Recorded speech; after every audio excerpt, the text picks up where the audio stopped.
Okay, here are four, that's right, four uncommon things to consider if you're looking at purchasing a travel trailer or an RV. Hey, welcome to Two Camping Gurus. If you like camping in the great outdoors, you are in the right place. If you're thinking about purchasing a travel trailer or an RV, here are four things that I've thought about while out looking that might cause an issue if you purchase one. Things that you may not have thought about. Number one, the positioning of the couch. And I'll throw some pictures up here. I understand that these trailers are made small, there's not a lot of space in them, and they can't always have them set up to the perfect situation. But what really puzzles me is why you have a couch. If the camper is front to back this way, you have a couch on the side, it's the narrow way, you're looking just basically across your RV to either the kitchen or just the other side of the RV. This is a couch, I do not like this at all. This is lousy because this couch is facing the kitchen. It's completely useless. You gotta have a couch at the front or the back of the unit to make it more so you're looking at a TV or whatever. So what do? You sit here and you're staring at the person cooking. Every time I walk into one and I see a couch going this way, I'm instantly turned off because it feels like you're sitting down and just staring at the other side of the camper. To me, your couch should be all the way to the front of the camper or all the way to the back, depending on the layout. That way, when your TV is up on the far wall at whatever end it is, you're set back a little ways. You're not sitting down, like in this situation, and staring at the kitchen.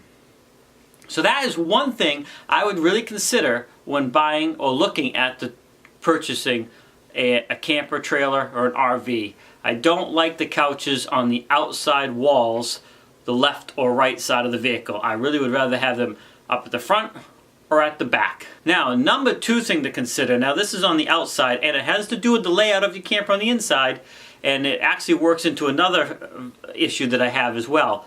So, if you walk to the outside of your RV, the side that you would be sitting on at your campground, and your kitchen is on that side inside the RV, chances are your refrigerator's on that side as well. And a lot of people don't realize this, but if you look at the vents on your refrigerator, usually there's a little hose that is sticking out of one of those vents. That is the drain hose. Plus you have the noise of your refrigerator, which really isn't that loud. That's a minor issue. But that hose, if you have a TV set up right outside your RV or your travel trailer, you have water potentially dripping out right there in the area that you're going to be sitting. So when I'm looking at an RV to purchase a travel trailer or an RV, a driver, whatever one it might be, I want the kitchen either, once again, in the back, the front, or on the driver's side of the vehicle, not on what I call the action side of the camper, which is where your campsite would be when you're parked at a campground or anywhere else, where you walk out of the side of your door, outside of your camper. Don't want the refrigerator on that side because I don't want that hose and those vents on that side where I might have an adder room put on. Any number of reasons why this could be a potential issue. Alright, so third uncommon thing to consider. That is, where is the dinette in your RV? I've walked into a lot of them while we're out looking. We are actually in between RVs right now, so these are things we are considering. But if the dinette is on the driver's side of the camper, then chances are the windows on that side where you're sitting, you are looking out at the action side of your neighbor's campsite. Now again, this is only if you're camping primarily in campgrounds. If you're boondocking, it's probably not as much of an issue. But once again, even if you're boondocking, chances are your campfire is on the side of the camper that you leave your camper, where your access point is. So I would want my dinette on that side, sitting with a window so I can look out at my campsite, whether I have a little throw carpet out there, or my awning is out, or my campfire's out there, or maybe my spouse is out there doing something while I'm cooking, or vice versa. I want my dinette on that side. If I'm sitting down and I'm working on a computer or anything else, I can look out that side of the camper. It's my action side of the camper, and see what's going on right there. So that's another thing I seriously take into consideration when looking at these RVs. I really don't like the dinette on the driver's side. The fourth thing that I look at when I am purchasing or in the process of purchasing or considering a new travel trailer or RV, and that is the overall layout inside. There's some specific other things that I really look at, but there are some units that have their setup in such a way that your kitchen is in the middle and your dinette is across, not dinette, but your kitchen is on one side, and then you have your bathroom if it's a wet bath or something like that.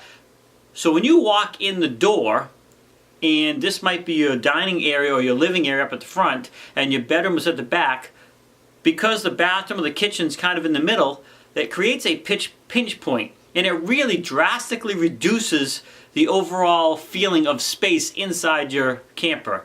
Now, this may not be such an issue if you're traveling with kids and you want like a separate area for a bedroom in the back for you and the couch pulls out for a bedroom or a bed in the front for kids. But if you're traveling as a couple, I personally don't care for that pinch point. It really closes in the camper.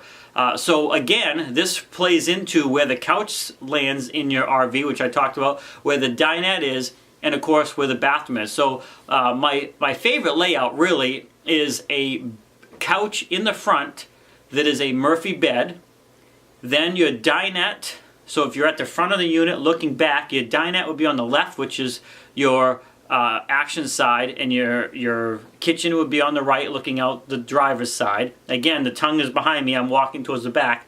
And then the bathroom in the rear of the unit. So that way it's wide open. You have counter space, it's open to the wall on this side, you have your dinette on this side, it's open all the way to the wall, and your wall at the back is the wall to your restroom and your door. So from your couch all the way back to that wall, it's wide open. You don't have that point where it closes in for the bathroom and then opens back up to the bedroom.